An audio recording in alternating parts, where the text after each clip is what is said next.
Joshua versus Usyk 2, post-fight show you've been waiting for. Stay with us on BWTM Sports. We've got something big for you tonight.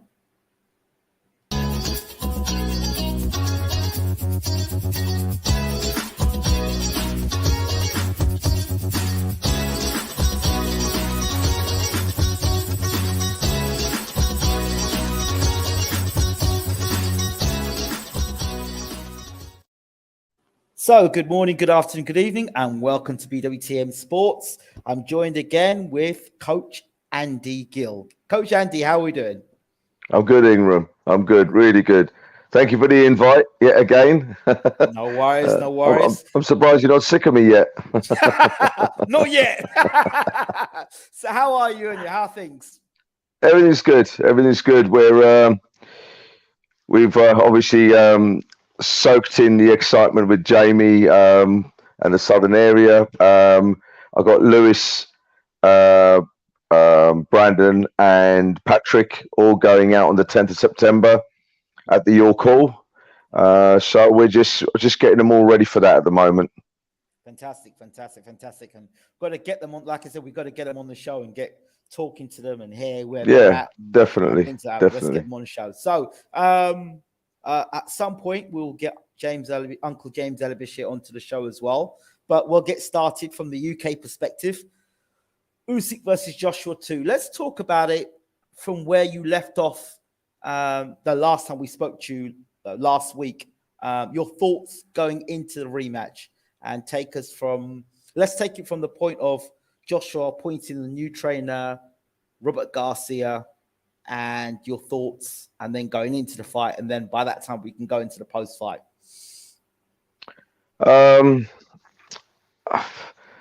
Personally, watching the fight, watching the corner, I didn't see no chemistry.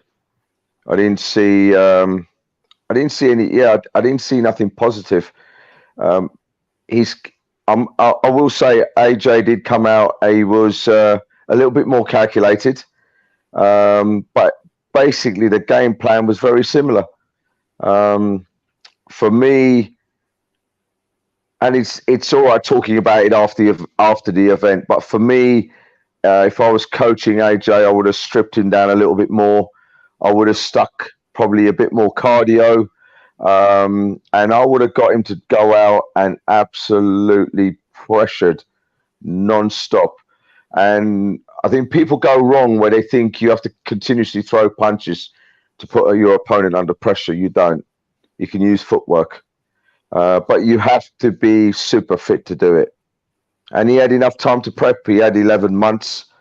They knew that the fight was coming. And that's the line I personally would have taken. But I think the downfall of what happened, I didn't see no chemistry there.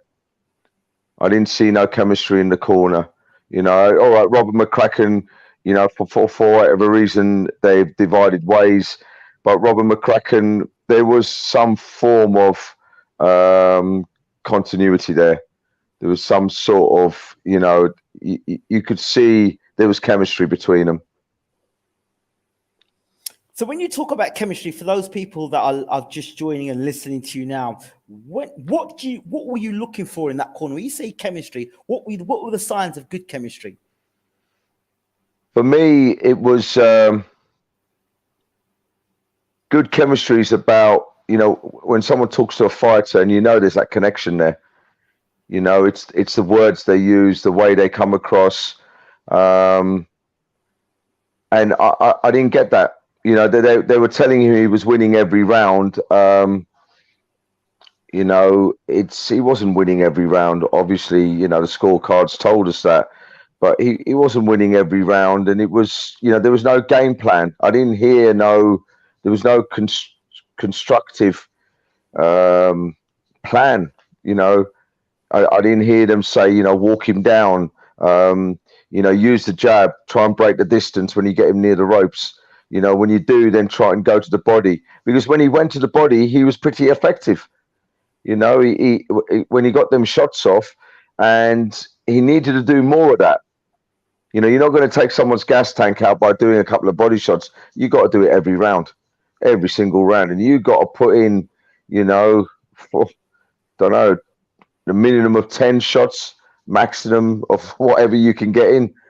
You know, but the more shots he got, he could have got to the body, he would have slowed Usyk down in the later rounds. Were you surprised at how well Usyk was able to absorb those punches, having known that he'd been knocked down before in previous fights from body shots? He was hit. I think where everybody goes wrong is he was given or he from a result of body shots in the amateurs. It's never happened in the pros. He's you know, how many pro fights has he had now? 17, 18? It's 19. It was 19, I think. 19, right. Well, he's never been stopped with a body shot in any of them. You know, I've never seen him take a count with a body shot in any of them.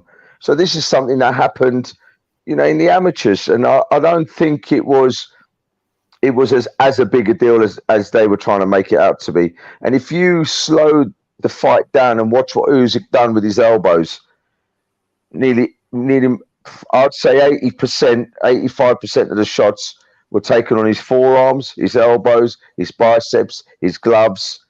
Everything glanced him. Nothing actually connected. You know, I'm not saying actually nothing, but for me, it was about 15% of the shots connected. 85% of the shots were deflected. You know, he'd even twist his head and the glove would slightly, you know, fall off of his face. You know, or he'd catch, or a slight little slip, and it would, you know, he was just precise with everything he done. Okay. Wow. In terms of, people say AJ improved. He made vast improvements. Do you think he made vast improvements? No, I don't think he made vast improvements. He made improvements. He looks better than the first fight. You know, he didn't make vast improvements. I still think I haven't worked with AJ, so you know, I can't. I can only make I can only assume. I can only, you know, guess things. But I think when fighters get to a certain level, are they coachable? Do they listen? You know, it's like I can only go back to my lads, you know, and the girls that I coach. The day they think they know better than me is the day I leave. You know, there's a coach has a job. You know, Garcia, his job was to, you know, educate AJ in the way he does things and fine tune. But did AJ listen to it? Was he absorbing what was being taught to him? You know, so it's is he coachable? It's a question, isn't it? It's a big question to ask. Yeah, I think a lot of top fighters, you know, when they get to a certain stage, are they coachable? You know, do they think they know more than the coach? Do they listen? So it's unless you're in that situation, you know, you really can't answer the question. You know, we can only all assume. But I saw slight adjustments. You know, he went to the body a lot more than he usually does. But I didn't see him driving forward, you know, consistently. I didn't see him. His footwork hadn't changed that much. He's a presence. He's a big man. You know, 6'6". He's a big man. You know, 18 stone. He's a big man. And I feel that he should have been able to put his presence forward a lot with a lot more aggression. Okay, so 11 months that Garcia had with AJ. I don't think he had 11 months. I think it was 11 months since the last fight. Okay, so I don't know how long he's been. I don't think he's been that long with the Garcia. I think more than likely about 6 months, if that. Now, when the story came out about Robert McCracken being sacked, all around that time, Robert Garcia was the man that was selected. Oh, okay. Well, I don't know how long they were training together. Do you know how long they were training together? That I don't know, but I know that it was. I remember when McCracken was sacked, and I told people McCracken was sacked. And people said to me, no, it's not true. It's not true. I said, McCracken's been sacked. And then it came out in the news about a week later that McCracken had been sacked. And then I heard that Robert Garcia is AJ's trainer. And that was when AJ was going around America looking at all these other trainers. But Robert Garcia had been confirmed as a trainer. And I'm like, if Robert Garcia is a trainer, why is he going around to all these other trainers? It didn't make any sense. Well, if he had signed up to him and he was floating around with other people, then no, I don't know why. I don't know why. And I think with a brand new coach, it takes a long time to adjust a fighter. You need, you can make little improvements, and there was little improvements in AJ, but AJ needs to be with someone for a couple of years. You need to have a smaller fight with your new coach and fine tune certain aspects of your training, before you go onto that world stage. I think it was a big ask of Robert Garcia, and it was a big ask of AJ. Every relationship takes time. It takes time. You have to, first of all, you have to grow into each other. You have to learn about each other's tolerances, understand each other. You have to be one. So when you're training, there's that automatic. You say something and there's a reaction. You do something and there's a reaction. It takes. And I can only refer back to the people that I train, and most of three of my people have been with me coming up to 11 years now. Mm-hmm. So, if they're hurt, I know. There's no guessing. I know. If they don't come to train, I'll know why. I'll know if they're lying, if they're not lying. If they don't react in the ring, it's I totally, I'm on their wavelength. I get them. Okay. We have all the way from America, Uncle James Bashir coming into the house. Uncle Bashir? Yes. Hello, Mr. Bashir. How are you, sir? Fine, thank you. So we're just talking about the actual the fight, and Andy was making some points about he didn't see any chemistry between Joshua and his team, and he was talking about the adjustments. Okay, if you could just summarize what you were saying for Uncle Bashir. I was basically saying that I didn't see any chemistry in the corner at all. The instruction, I didn't feel the instruction was it was put together well. I don't think Garcia had enough time to adjust AJ, or AJ had enough time, to adjust with Garcia. And there were slight adjustments, but for me, if it was my fighter going out there for the second time, I would have stripped AJ down in weight a little bit. I would have a lot more cardio, and the first 6 rounds I would have made him pressure Usyk as much as he could, and not just throwing punches, but using his footwork and using his body.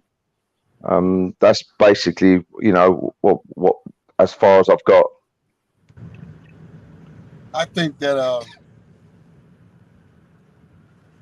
it was a big risk bringing Robert Garcia or in at the very last minute, a guy who had never worked with a heavyweight boxer, because in my opinion, working with heavyweight boxers is far different from working with any other weight in boxing.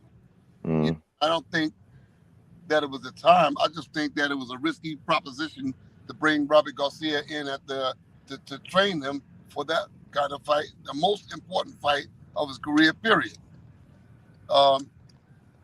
Another opinion of mine is I'll bring my heavyweights in at the weight they're comfortable at. As long as they do the work, they can perform in the sparring camps, the training camps, then that tells me the kind of weight that they should come into the fight at. I don't worry about weight because they're heavyweights. All they have to do is go into the training camp and perform do their job inside the training camp, and I'll bring them to the fight at weight. With I don't care. That weight doesn't concern me that much. I think it was a lot of bumbling and stumbling during that fight. A lot of mistakes was made. For instance, I saw that AJ rested his arms on the top ropes the entire fight, and not one time did either one of those people in that corner say, put the arms down. Put your arms down so that you can get the full benefit of the rest period. And nobody alluded to telling him or persuading him to bring his arms down. Mm. I heard Garcia tell him one time to triple your jab and throw a right hook. Can you imagine hitting a southpaw with a right hook? A southpaw, right hook. A right hook. You're going to hit an elusive fighter like Usyk with a right hook. So right then they told me that these guys are just guessing. They couldn't have studied their homework to tell them something like that. They were just totally unprepared. And it seems to me that Angel Fernandez did more talking than Robert Garcia. So So one thing I can say that I totally agree with you. There was no chemistry in the corner that would aid him in winning the fight. Yeah. I just didn't see any chemistry that would aid him in winning the fight. Yeah. What I said to Ingram was that AJ had to come out and he had to pressure. And Usyk, I said in a couple of weeks ago, Usyk's elite. He was going to win. He's an elite boxer. His foot movement's second to none. His punch combinations, but there was no pressure. AJ was always on the end of his jab, and he didn't actually try to sit on him a little bit more, try to rough him up a little bit more. Well, I said to Ingram early on. In fact, I said to him in the before the first fight, if AJ had any chance of winning the fight, he would have to come into the bout with a George Foreman or Sonny Liston attitude. Yeah. And overwhelm Yep. with activity. It was slipping and sliding too much. It's just that AJ never cut the ring off. He never attempted to cut the ring off. He never forced Usyk's hand. Usyk did basically what he wanted to. He executed when he wanted to. He slipped out either left or right side when he wanted to. But there was no aura or no kind of Sonny Liston kind of mode in there that, hey, look, I'm going to break your neck. I don't care what you do. I'm going to put the pressure on you. And when you stop the punch, nobody told AJ that with a southpaw, especially a southpaw like Usyk, you're supposed to punch when the southpaw punch and then punch after he punches. Yeah. Nobody told him that. Nobody told him that you're supposed to combinations with the left hook to the body, not the right hand on top. The left hook to the body. That's what starts the breaking down of the southpaw. Yeah. Most people always say the right hand lead is it. No. The way I learned in boxing, I'm going back 1959 on up. The teachings was that you attack the southpaw with the left hook to the body. So AJ just never cut the ring off. He never forced the action. He never stepped on the gas. He never used a lethal jab. His jab was like a tentative jab in the first and second fight. You understand? Yeah, it was. AJ's got to come to grips and say, look, I got to get somebody in here that can teach me.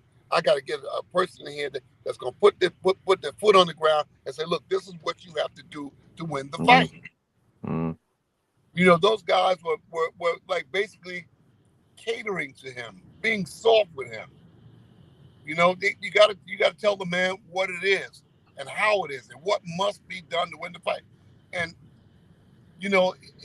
one of the judges, I think it had 115, 113 for AJ. That was being kind because he did. He did. Yeah. I didn't see it like that. I just didn't see it. No, I didn't see it like that either. I thought Usyk had it all the way. Fight 116, 112. Yeah. Yeah. And the other one had it 115, 113, Usyk as well. Not because AJ couldn't do it, because he's very capable, but he just didn't pull the trigger enough. He wasn't. I don't think he had the tools. He wasn't given the right tools. You know, he was tuned a little bit more than he was in the last fight, but the tools to execute what he had to do, he was never given. He was never shown. Well, it's a foregone conclusion now. Yeah. And I had a little thing about round number 9, and I don't know, Mr. Bashir, what you thought, but I thought Usyk done. It was like he'd done it on purpose in round 9, where he let AJ come onto him. Because round 10, 11, and 12, he just totally dismantled him because he'd run out of steam. Yeah. But I think round 9 was more of a ploy than an actual AJ got on top of him. We'll have to go back and watch it again. You know, but you know, having said that, I still think that AJ could have applied himself in a more formidable manner. But he didn't do it for whatever the reason. For whatever the reason, he didn't do it. You know, and he let himself down.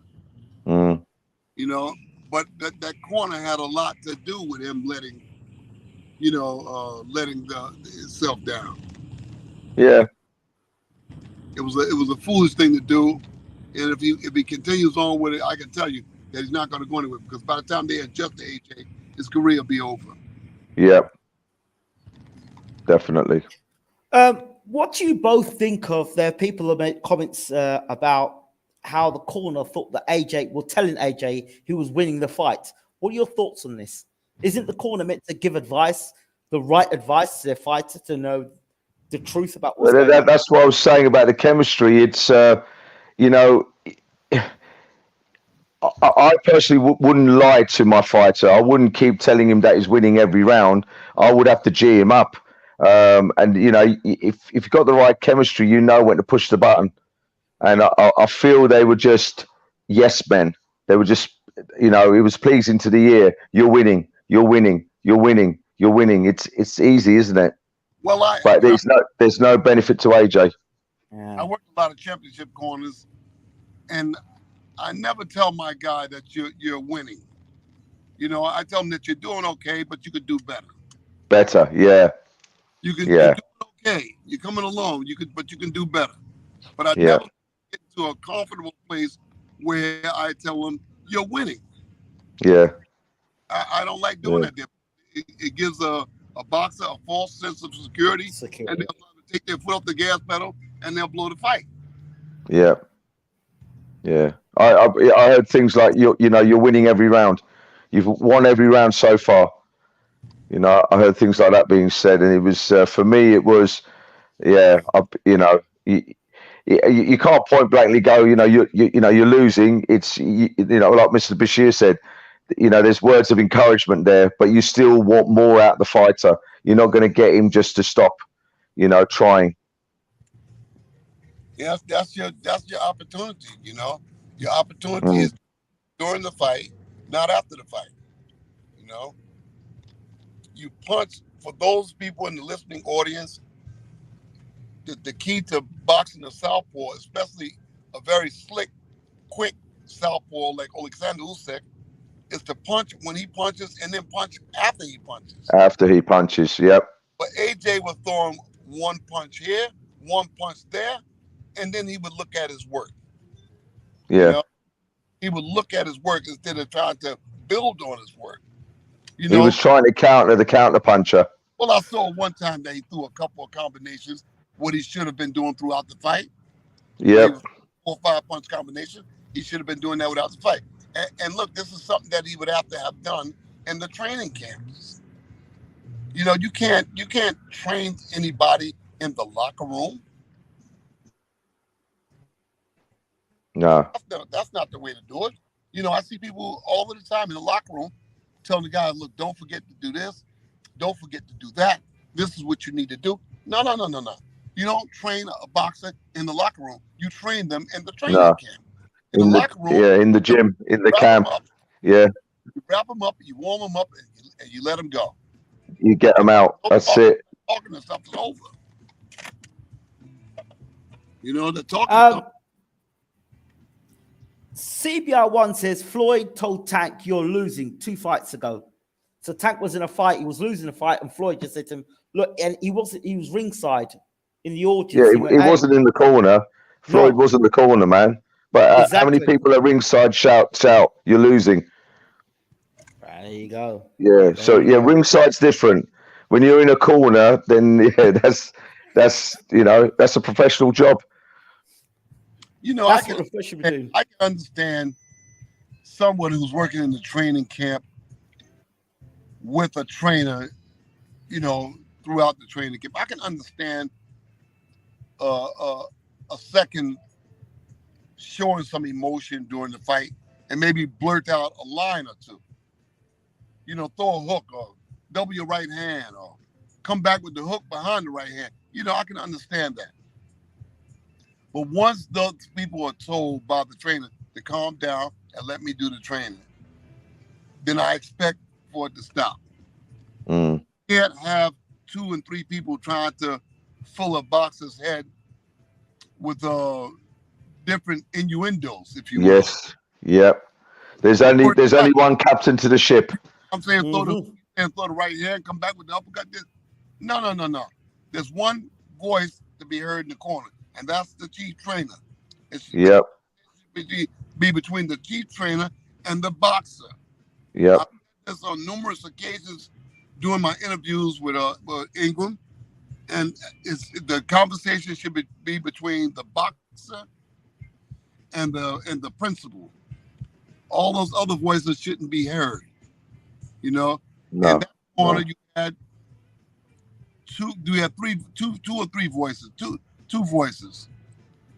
You know, Joshua's coming out and two words going in. Angel Fernandez and Garcia coming in. And Garcia. That's a little. So it's like, I know, Mr. Bashir, you've got an abundance of experience compared to me, but when I run a corner, the other people work for me. They're not there for the boxer. They're there to help me, to make my job a lot easier. They're not there to give anything to the boxer. I have one person watching the other corner, one person, they'll hand me water, Vaseline, wash the gum shield out. They're there as my backup. And during the fight, they'll whisper things into my ear. You know, coach, have you seen this? Coach, have you seen that?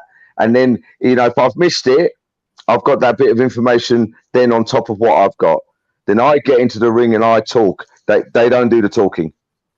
I second that. I second it. It makes sense to me. Yeah. So I just want to follow up. The gentleman was talking about Floyd, and he said he walked to the corner and told him flat out. So basically, he walked over to the corner and he walked over and told Tank, "Hey, you're losing the fight." But we're talking about Floyd Mayweather. He's going to go and do whatever he wants. He's like, you know, Eubank Senior will do the same, you know. So he's got that authority. He thinks he's got that authority and the power where he could just go along and do anything he wants, where it should be down to the board people to stop that. You know, it shouldn't be happening. Simple as that. I don't like it. I mean, sometimes it might be beneficial, but I don't. That's not the place. You know, that's not the place. I mean, you know, he's the promoter, but I don't like that. You know, sit your ass down and just, you know, I got a job to do here, and you're gonna make. You're gonna. Calm down. Thank you.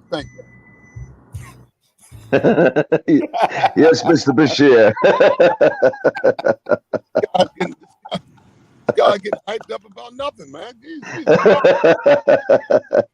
Does he know he's talking to? He's a Joshua supporter. He doesn't agree with you. It's a Joshua supporter. Got the roll winded out. Guy almost took my head off. I'm sorry. Yeah. What did you make of AJ's antics after the announcement that he'd lost the fight? Coach Andy, I'll start with you first. You can start with Coach Andy because you're not talking to me. I don't pay attention to that. Yeah, I have two thoughts about it. I think he could have had concussion, and it's the reaction. He's, because he's never done it in any fight previous. He's never behaved like that previously, so it could be down to concussion. And that's the other problem is when you have a corner full of yes people. Where I train a cruiserweight, Jamie Smith, he's a big boy, he's 91 kilos. If he hit me, he'd put me into next week. But if he had lost the title fight and he decided to pick the mic up, that mic would have been taken off and by me. He could have hit me, I wouldn't have cared. But I wouldn't have let him embarrass not just himself, but it's Usyk's time. He's won the belts. It's not your time to get on the mic, and to go on about his previous history. Usyk's coming from a war-torn country. He doesn't know whether his house is going to go, his family's been affected, but he's fellow countrymen are being killed. There's a lot of grief on that bloke's shoulders, a lot of grief.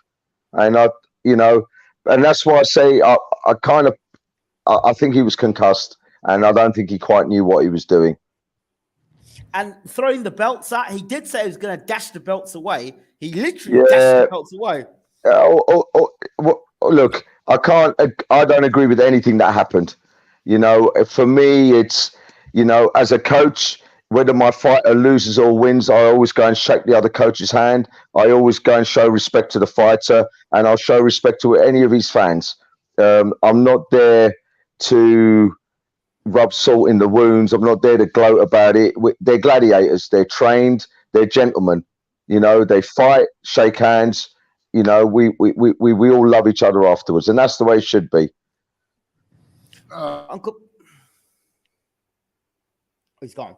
He'll be back. Uncle didn't want to listen to me. It's sound may have gone. Somebody may try to call him. Uncle, your sound. Yeah, your mic. You're muted. Mike. You're muted. Let me see if I can mute him.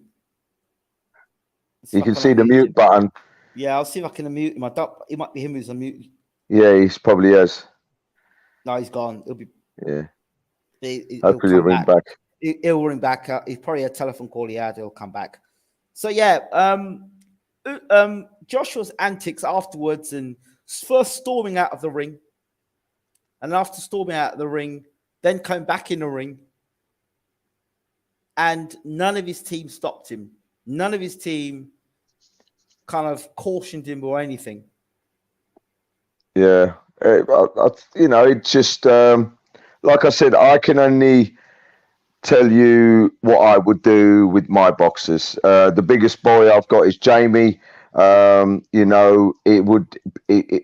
Physically, he would destroy me. He's nearly 30 years younger than me. He's a strong lad, and, I wouldn't stand a chance. But my job is to make sure that he doesn't, first and foremost, do anything stupid, or, to stop him from, looking silly. That's my job. I was really concerned the amount of times he was swearing in front of the, Middle Eastern crowd. I was very concerned about that. The amount of times he was swearing.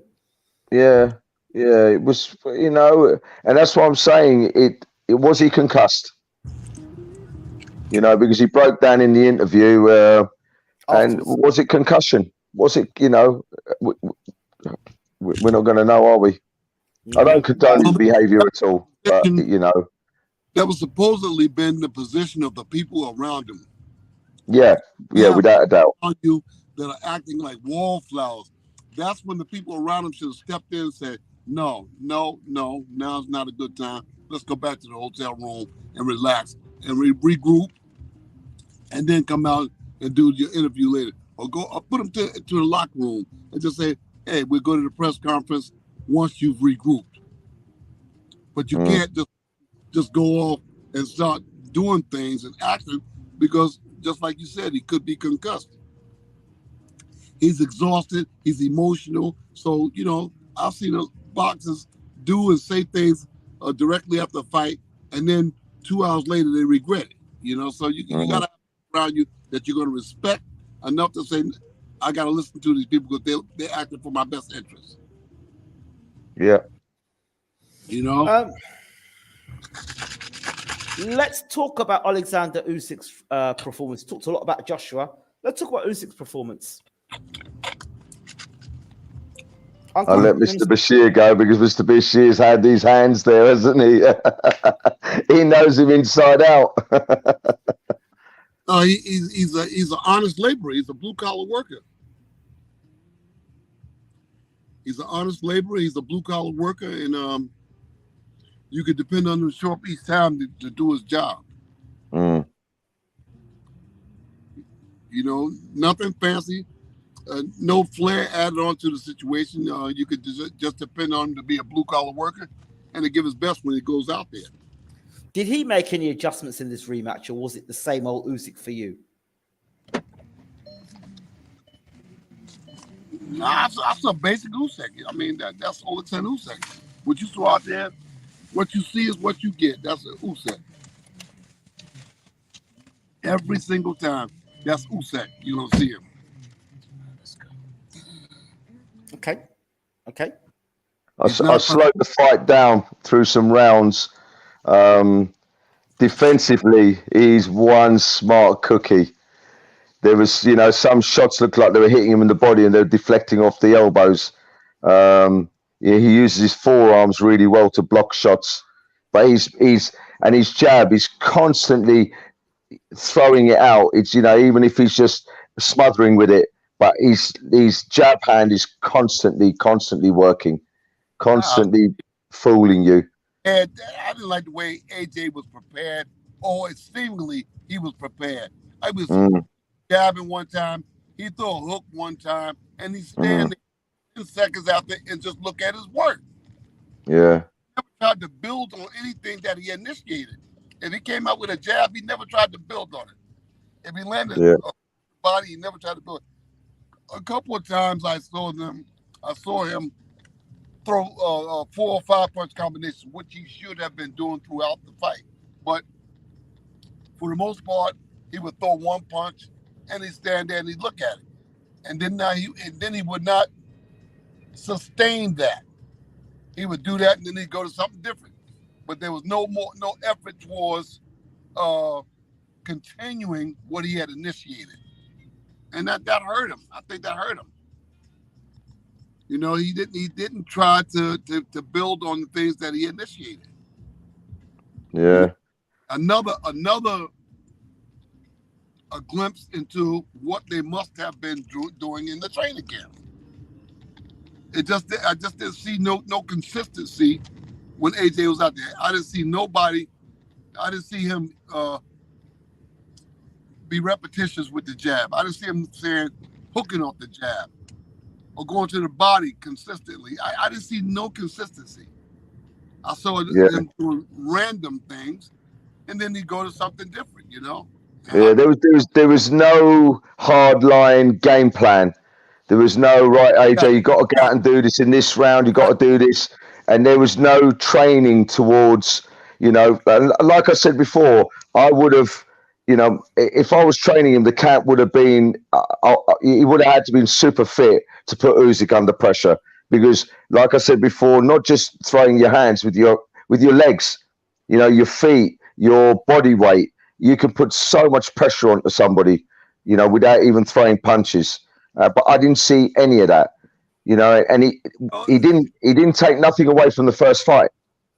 Well, Joshua said that, he was talking about his weight, how big he was, and you know, that. But that's his choice. And so you can't expect the big guy to do what a little guy does. But if you train the mind, yep. If you train the mind, you know, the body will follow. The body will follow.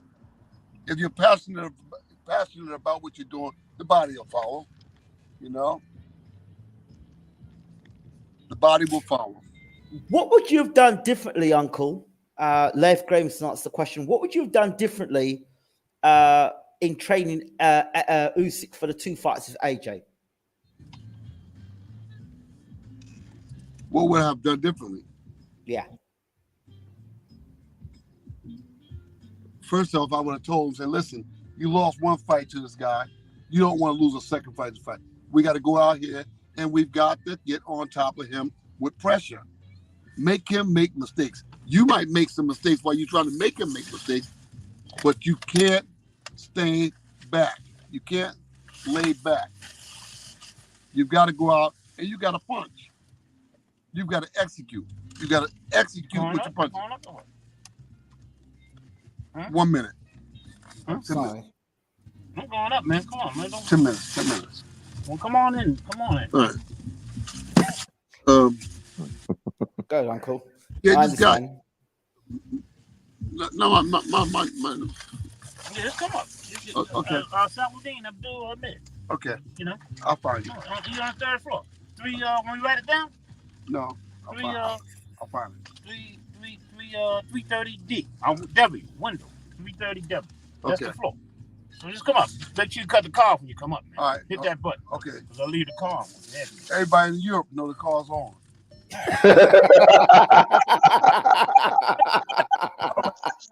We're all coming for dinner. Stick a plate out for me in Ingram. We're coming. We're coming. All right. Crazy, man. Motherfucker's crazy. This young man's crazy, man. Must be another AJ fan. What I would have done differently is I would have had him working a constant jab. His jab was not consistent enough. I would have gotten closer to him. All right? I would have gotten closer to him. I would have had him work the body religiously. My question to AJ is, what would you have to lose by? What would you have to lose other than the fight? Yeah, he had everything to gain. He had nothing to lose. You'll be damned if you do and damned if you don't. So listen, I'm telling you, go out there and everything above the waist, I want you to punch it. I want you to go through it. I want you to work all of what you have, what God gave you. He gave you size, He gave you power, He gave you strength. Go out there and work it. What you can't, I mean, how could you argue it? All right? How could you argue it?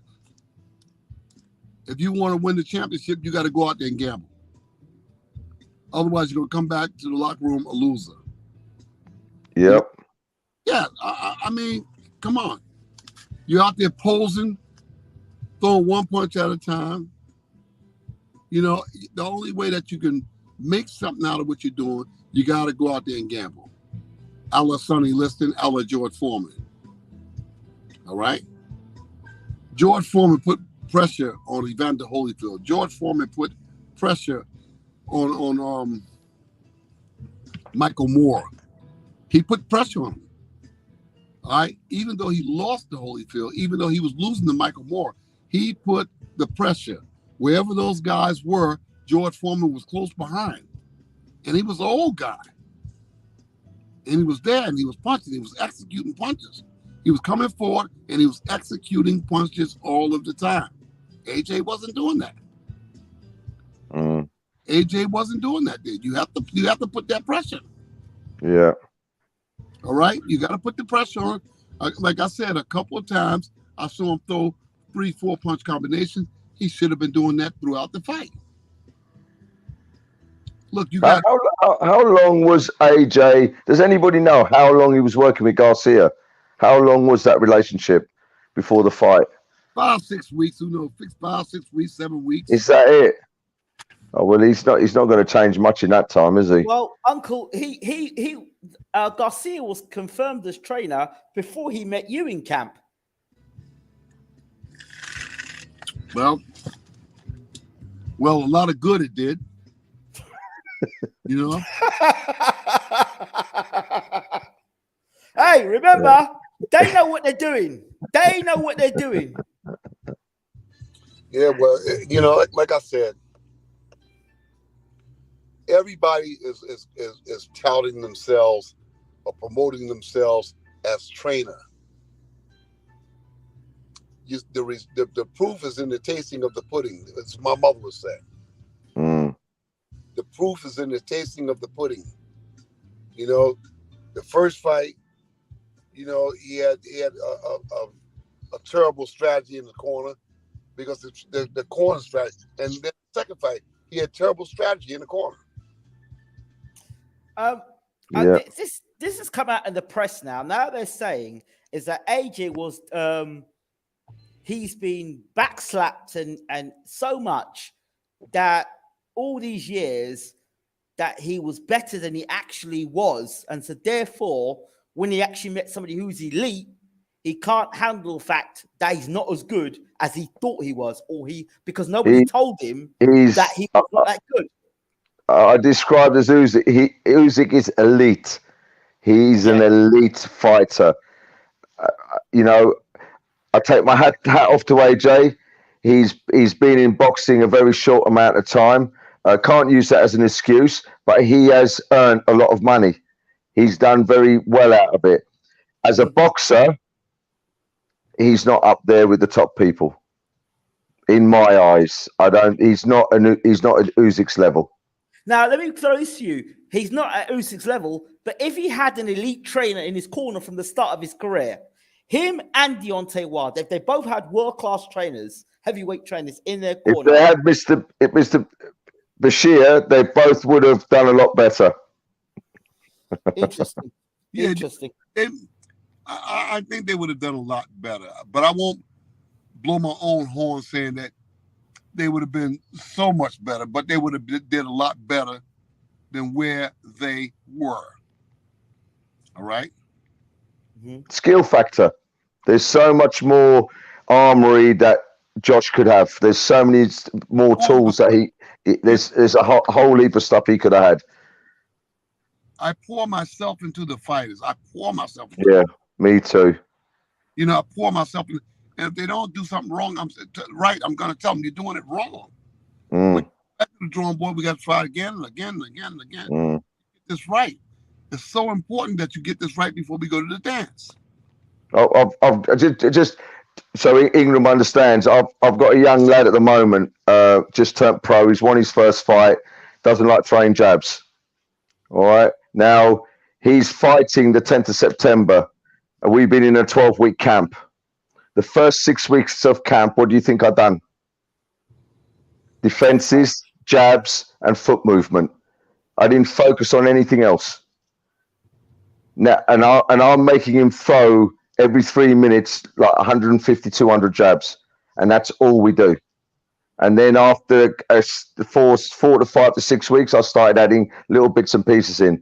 But I'm keeping it all fundamental, all straight punches, all basic boxing. Because it's only his second pro fight, but he needs to use his jab. So it's like with AJ, in camp, he should have been walking people down.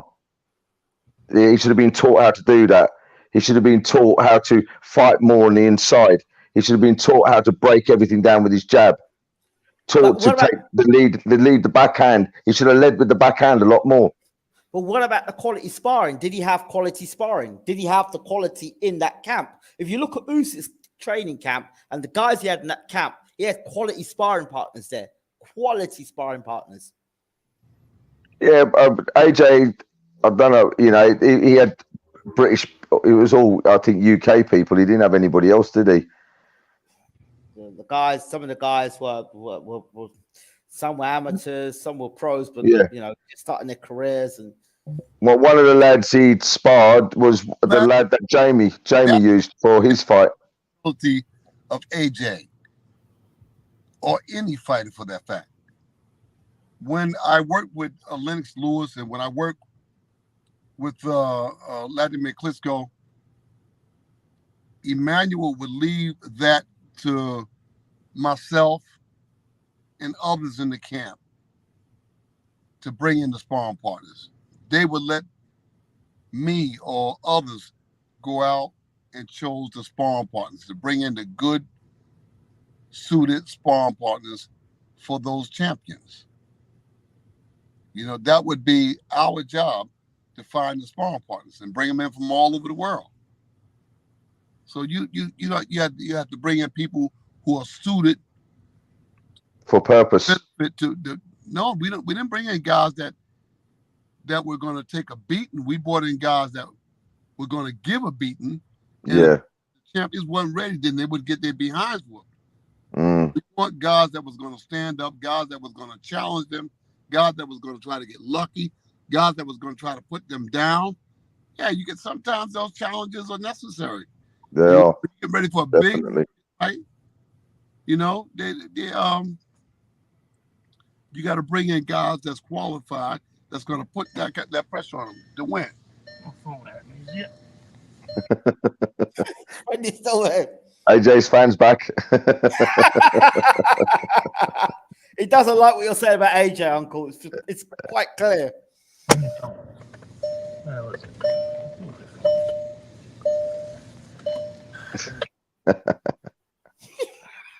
I'm going to have to Disappear. yeah, I mean, he's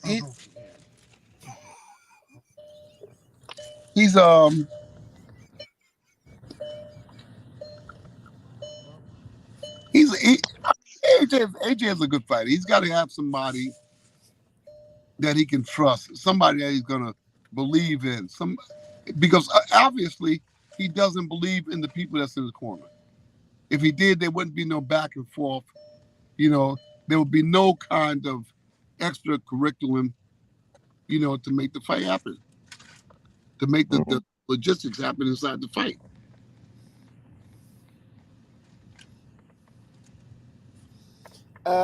Yeah, less than 6 hours before the fight, rumors were coming out that Robert Garcia and Anthony Joshua were not seeing eye to eye.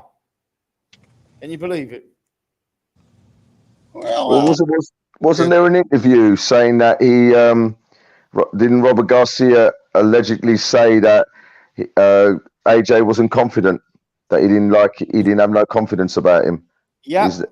He said that earlier on. He said that AJ didn't believe in himself enough. They had a mental problem. He said what else he said about AJ? He said that, you know, AJ is good and he's got the tools, but Tyson Fury is a beast. That's what he's training. Oh wait, this is the guy you've employed. This is the guy you've paid all this money for. What did he say? Garcia said that AJ didn't believe in him. He needs to believe in himself more. He mentioned that AJ had a mental problem. He also said that AJ is a good fighter, but Tyson Fury is a beast. Yeah, well, that's what he chose. That's the position that he put himself in. He chose those guys, and that's what they believe. Oh yeah. That's what he chose. Well, at the end of the fight, he seemed to distance himself from his whole team. If you notice, at the end of the fight, he distanced himself.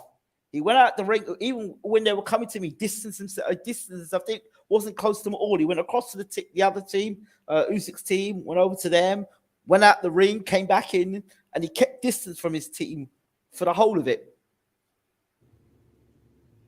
Yeah, I think by that stage he had had enough. He just shut down, didn't he? Look, I don't want to be too hard on the guy. He went through a lot of emotional stuff leading into the fight. And like he said, he went to a dark place during the fight. And who knows what after the fight, you know? Yeah, I still believe he was concussed. And he was totally out of character. My suggestion to him is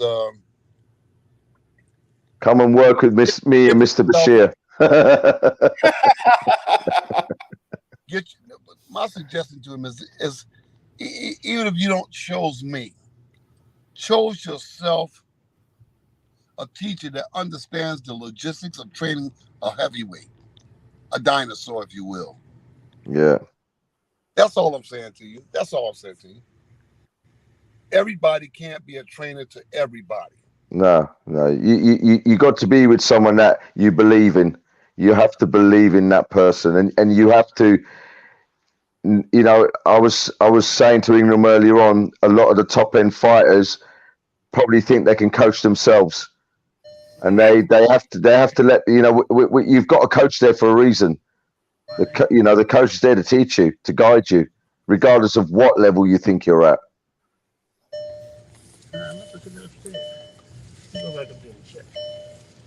My fan's back again. Yeah, absolutely. Poor uncle. You all right, uncle? Yeah. Trouble guys having some problems. Hey, listen, I'll talk to you guys later on. All right, Mr. Bashir.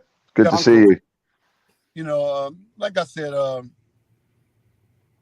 Anthony Joshua, I still believe in him. I still believe that he could be an all-time great. Some adjustments has to be made. And I don't think a whole lot of stuff. You know, everybody's, got an opinion. And you know what they say about opinions. Mm-hmm. All right? But I don't think that he has to make a lot of adjustments. I think it's something that's tangible, something that he can reach himself. He don't need no psychiatrist and nobody else to come in and tell him what to do.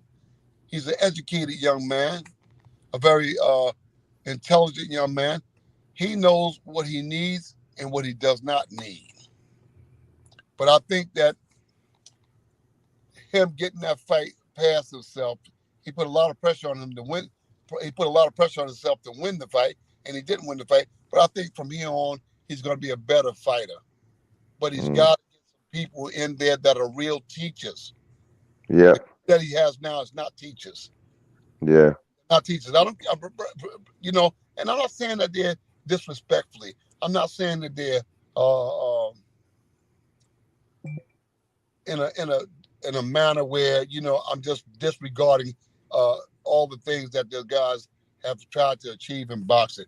I'm just saying that Robert Garcia is not suited to train a heavyweight, not just yet. He has to learn how to deal with heavyweights. Dealing with heavyweights is far different from dealing with lightweights and welterweights and middleweights and stuff. It's far different. It's a different ball game. All right? Angel Fernandez has to get under somebody. He has to be understudy to somebody else inside the game. So he doesn't choose me. He should choose somebody who has a understanding of what they're dealing with in the heavyweights. You can't do this. You can't do this in any other sport. No other sport can you do. When you can walk up the street, or walking across the street, from across the street and say, "Hey, I'm going to train the heavyweight champ." No, it's an unforgiving mistake. Definitely. You've been saying it for years, Uncle. You've been saying it for years that Joshua needed a teacher. You've been saying it for years. He needed a teacher that he could be comfortable with. He's just putting a name on it, saying, "All right, this guy's going to be my lead trainer. That guy's going to be my lead trainer." But does he have faith in what they're teaching him? Does he have faith in what the direction that they're guiding him into? But can he be taught? Does he take instruction? I think that he's eager to learn. My impression is that he's eager to learn. But again, you have to be an influencer to make him want to learn. I don't know if he was that eager to learn, he would have got you on board. So I remain. It's questionable whether he wants to really learn, because he's known you for a number of years. He knows what you've done. He knows what you've achieved. He knows that you trained Usyk. I mean, if you really want to learn and you really want to win and you really want to become 3-time heavyweight champion of the world, you take the best options available for you to become 3-time heavyweight champion of the world and not take chances and gamble. If you really want to learn, you'd learn from the best. Well, sometimes it takes some things for us to see our way through life, all of us. Yeah, you have to make mistakes, and unfortunately, sometimes the mistakes have to be massive to make you realize, oh, you know, this is where I went wrong. Wasn't the Ruiz the first fight? Wasn't that a mistake that you had to learn from? Wasn't the first Usyk fight a mistake to learn from? Listen, but it's not as clean cut as that, is it? It's not as easy as that. Because I have a young man in the hospital. You know, okay. he needs me right now. You know, he's going through some psychological stuff too.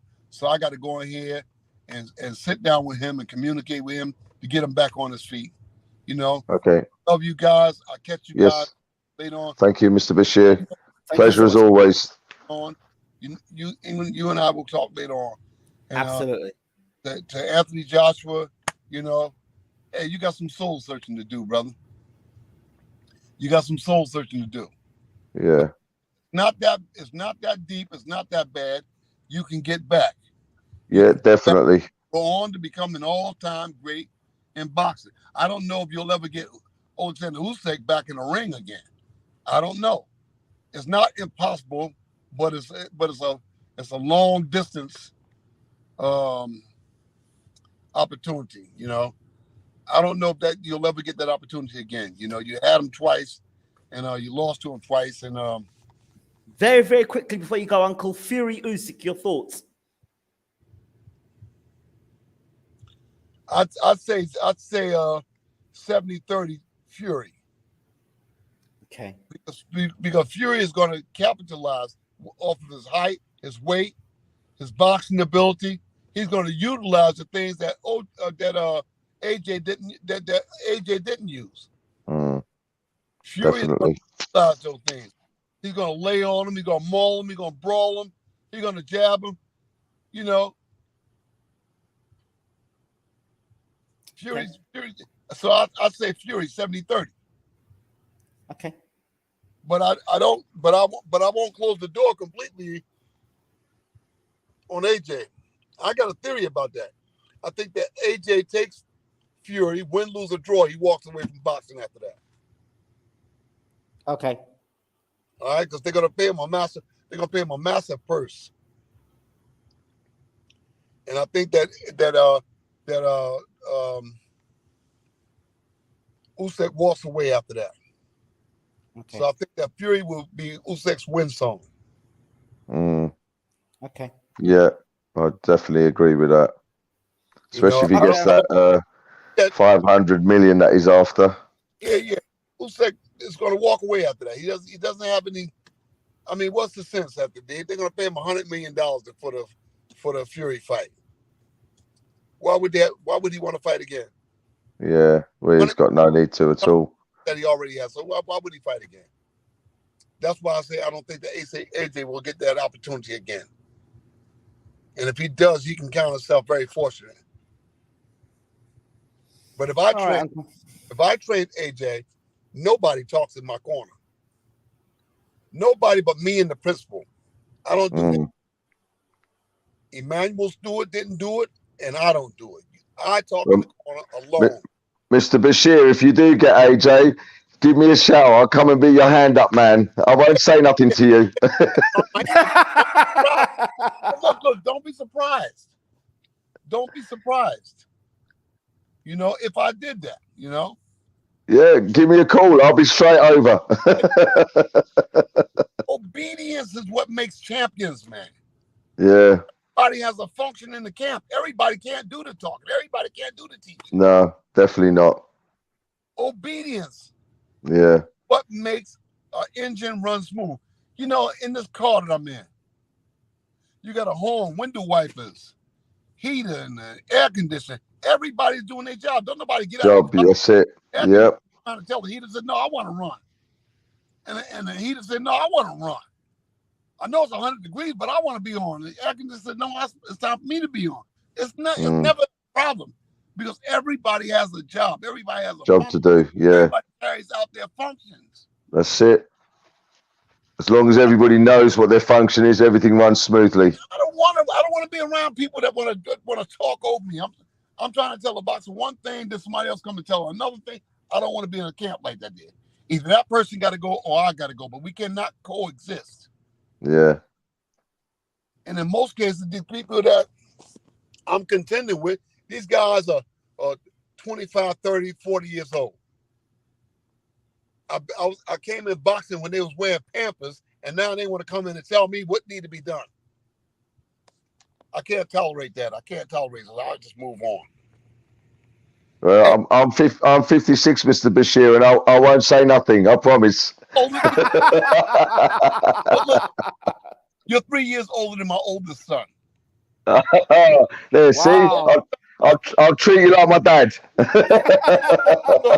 my oldest son works with me, you know what he does?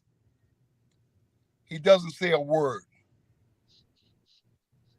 He doesn't say a word because he understands that this is the same man that changed my diapers.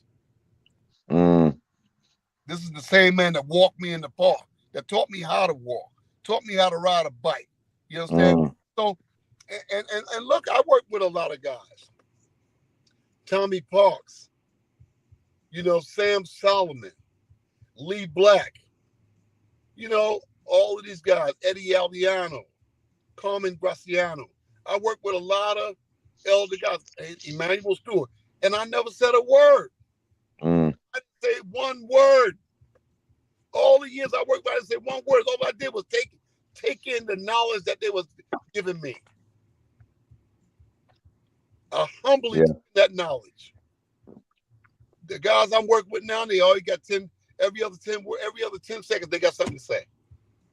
And in the back of my mind, you know what I'm saying? I said, this guy can't come with me again. I don't need him. Because he wants to lead and don't know how. He doesn't want to wait his turn to learn how to be a trainer. Hey, have a good day, guys. I'll see you guys later. All right, Mr. Bashir. Pleasure as always. God bless. Ingram, I'll reach out for you, buddy. Okay. Take care, Uncle. All right. Have a good evening. God bless. Uncle. God bless you, Uncle. Take care. Good night.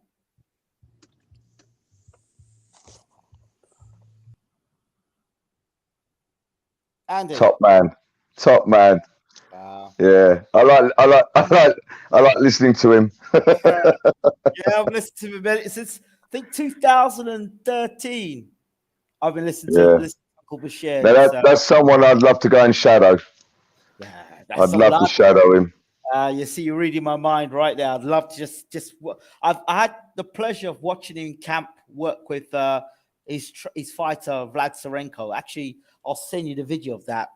Him and Serenko in camp, and you see little things he's doing in camp. Him, and I managed to work. I was watching camp Peter Fury as well. So Peter Fury and James Uncle Bashir, and wow, just watching those two guys at work. Watching them at work, it's and Uncle Bashir was always saying he'd love to work with Peter Fury. So there was and Peter obviously knows Uncle, so you never know. You never know. Still happen. So Andy, just to close things off in your mindset. First of all, where does AJ go from here in your opinion now? He fights again. I think AJ should take some time out. Regroup, totally rest his body, his mind. He's got money in the bank, go on a nice holiday, just enjoy himself, get himself recouped, and then, in about 3 months' time, get back into camp, start training again, nice and slow, build him, in that 3 months he's off, I would take 2 months of doing nothing and then a month of finding a team. Go and find yourself a team that's 100% that will suit your needs. Then, start working with them. Eddie said he wanted AJ out before the end of the year. End of this year? Yeah. AJ, he needs some time out. He's a human being. He's not a machine. The lad needs some time out. He needs to regroup. If he did have concussion, and if he didn't, he had a major meltdown. That takes time. You know, and you got to think he was the world champion for how long? You know, he had the big crowds around him for how long? You know, and it's in his mind, he might just think he's lost it all, but he hasn't. You know, the crowd, the public is still behind him. I would personally, 2 months out, spend a month getting a team together. I would go into camp or start training with these people and understanding them and building rapport with them. Then go into a camp, and I would probably get him out the middle of next year. What would you do so he doesn't make the same mistakes again in terms of the type of people he's had in camp? Because clearly, I mean, from here, I could tell him that Angel Fernandez and Robert Garcia was not the mix for him. So AJ needs to find within his ranks, so people he knows, whether it's family, people that he's trained with, someone that he trusts, that can sit down with him and go, AJ, this needs to happen. You need to do this. Da da da da. You know, and that's what needs to happen. He needs someone who's going to give him a reality check about what's happening around him. As a two thing, has he alienated those real people in his life, or have those real people in his life been isolated, so that the fake ones? I don't know. I'm not in his group. I don't know. You know how he deals with things day in, day out. But there will be somebody there that will be, you know, that will be honest, that will tell him how it is. And as much as he needs that, he needs to listen to that.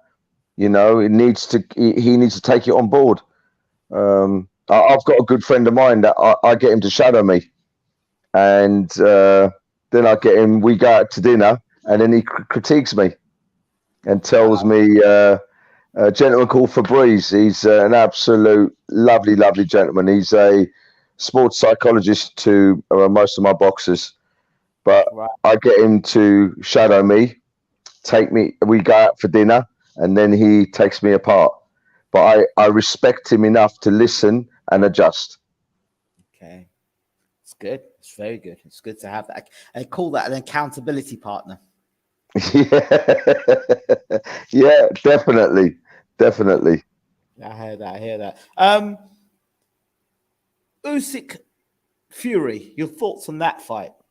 End of the year. End of the year. And I'm not just going to say it because Mr. Bashir said it, but Fury will win that fight. I'm not saying it's completely out of Usyk's reach, but Fury has got presence. He knows how to pressure. He knows how to move. He's very sharp. He can fight in southpaw stance. Now, the good thing with someone, if you fight a southpaw and you're orthodox and you learn to switch hit, you can shut the ring down a lot quicker by just changing your feet. And that's what Jamie done, because Jamie fought a southpaw unstopped. I know he's not Usyk, the bloke he fought, but I taught him to switch hit. And I've done that in an 8-week camp. And he was fluent with it. And this bloke's never been stopped. He's only lost 2 fights, and both of them fights he went to 10 rounds and lost on points. He had 16 fights, and Jamie took him out in 2 rounds, and he knocked him out 2 rounds. And Jamie's only had 7 fights. So I studied his opponent and looked at all the flaws and looked at what was Mendez's strengths. His strengths were to attack and then go, attack and then go, attack and then go. So the going bit, he was very comfortable with. We shut that down. It made him very uncomfortable. Then he didn't have another game plan. So things started falling apart. Second round, we knocked him out. If Usyk were to do the unthinkable and knock Tyson Fury out, where would that put Usyk then? I'll be totally honest with you, it won't happen. But if it happened, if it happened, the thing is, if Tyson gets that 500 million, all right, even if he gets knocked out, I don't think he's going to give a shit. Yeah, Mate, that's some serious dough. You know, that's some. You know, he's never even going to spend that money. It's never going to happen. You know, but his kids are made for life. His kids, You know, kids made for life. Kids, family, whoever, are all made for life. So I don't think for that sort of money he will give two hoots. Seriously. Yeah. But he's going to win. I'm glad. You know, I hope it's definitely. I've heard dates the 16th. Is it of December or something like that? 17th. I've heard. I don't know if it's confirmed. I don't know if it's signed. I hope it is, and that will be a good fight. That will be a good fight. You know. Wilder Helenius. I think Wilder will have that. Do you? Yeah, I think Wilder has got. If he'd improve his boxing even by 30%, you know, that knockout power he's got is just. It's, you know, look at Ortiz. Ortiz was beating him every round, and all of a sudden, bang! Yeah, and it was all over, all done. I actually said that. I said that would happen for the second fight. I said Ortiz will be doing what he's doing, and then one shot, bang, and the fight will be over. And now you imagine Wilder with some, you know, if he had more skills in his defense, his foot movement. If he could improve his foot movement even by 20%, wow, he'd be a totally different boxer. It'd be criminal, wouldn't it? Yeah. It'd be criminal. It's a shame he doesn't get. I'm not just saying a top end coach, but a coach who knows what he's doing, who understands what he's doing, you know. And it hasn't got to be someone who was an ex-pro fighter or anything like that. You know, I think just having the knowledge of, you know, fighting, having that knowledge, you know, is he needs someone who's going to teach him the right way. Okay, Andy, thank you so much as always for talking to BWTM. No problem. And great having you on the show as always, and keep us updated with your fighters and what's going on. We'll do. Yeah, we'll get a couple of interviews with the other boys. A couple of them on holiday now. When they get back, I'll give you a shout and we'll get something something together.